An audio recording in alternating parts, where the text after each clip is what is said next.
The gloves are coming off. It's time to get ultra autistic about what Pocket Pair has done in regards to the response to the lawsuit, right? This is insane to me. And this really dictates, I think, how this company operates and just why we in the West are so widely despised in the rest of the world because this was positively ridiculous what they tried to do.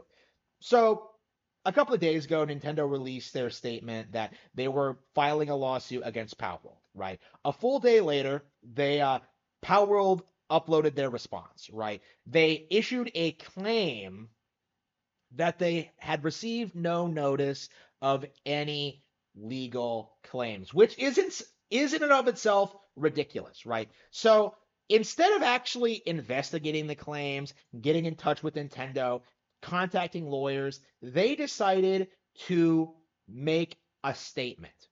Or alternatively, they're lying about this. But again, this just goes to show you that Palworld is either like being malicious or being incompetent or both, right? They they were not prepared for a Nintendo lawsuit, even though they knew it was coming. They had to have known, right? They're seriously gonna sit there and try to say that like we didn't do anything wrong, guys. Like it is there's no doubt in my mind that they are being deceptively manipulative with this statement. Like they really are trying to do this thing where they're trying to manipulate the audience, right? This statement has all these really weird kind of like manipulative undertones to it. Like, oh, we just want to produce good games, but Nintendo is preventing us from doing that.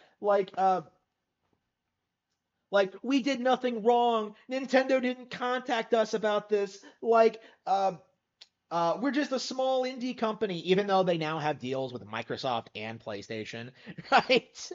Like and Sony, right? They're seriously gonna pull that small company crap, after what they did. It's just nothing but a cope, right?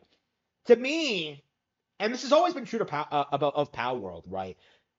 For some reason, people in America, not so much in Japan, but I have noticed this, but not so much in Japan.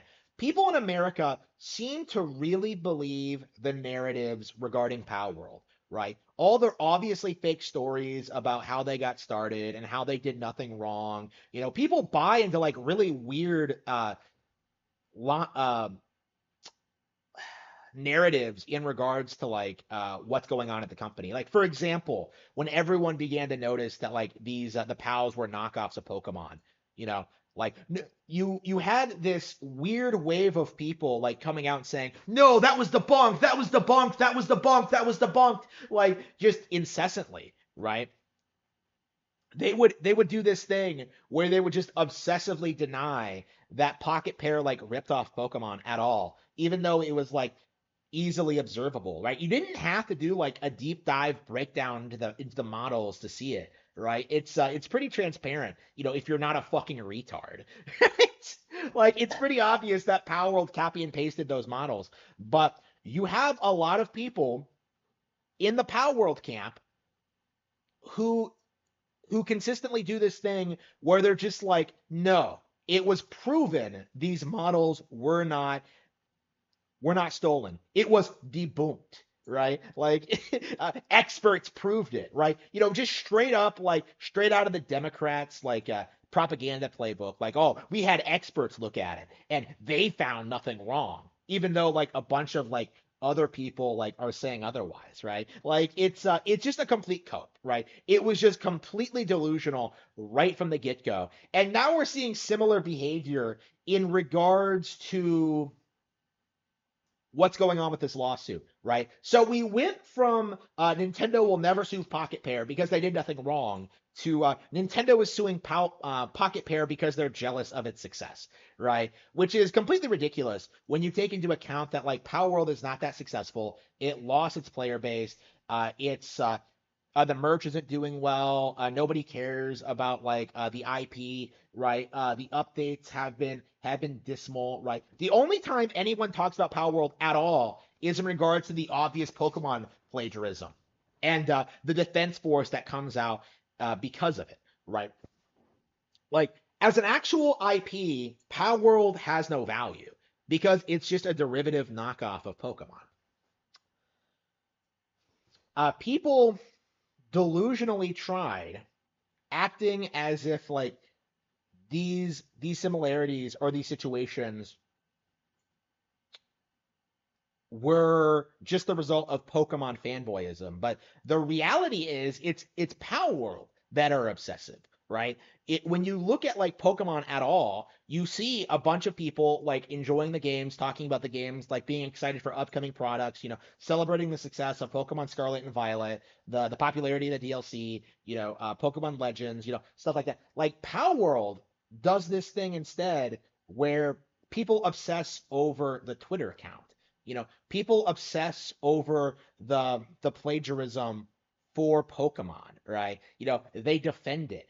And now, after months and months and months of this, of no one caring about Palworld at all, we're suddenly seeing the defense force come up again now that Nintendo has formally filed their lawsuit, right? Now that like it's confirmed that Nintendo is coming after them for some reason, you're seeing these people like invent entire narratives in regards to what Nintendo is doing and what Pocket Pair did, right? They are desperately trying to make Nintendo look like the bad guy, right? I cannot emphasize this enough, like how absurd this is, that Pal World straight up stole assets from Pokemon, and you have a significant chunk of the community trying to pretend it's a good thing, right?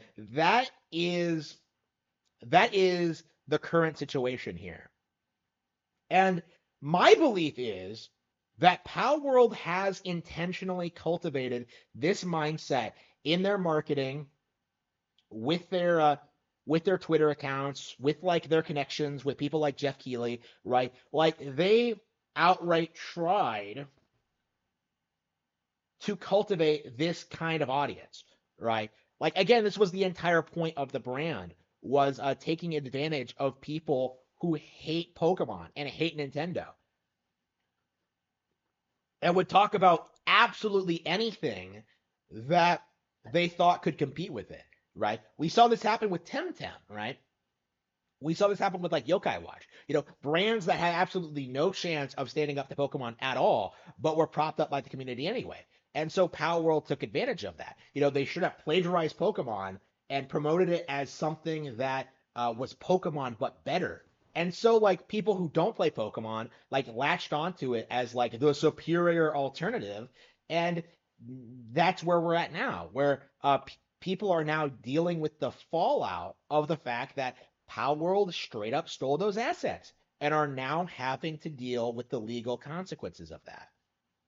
Like again, it's so weird like seeing how confident people are right now in this idea that like Nintendo's lawsuit is completely frivolous because this isn't coming out of nowhere. Even fans were saying that like this was obviously plagiarized right from the get-go, but there are a lot of people who refuse to admit it. They cannot accept this idea, the fact that Nintendo isn't going after Palworld for like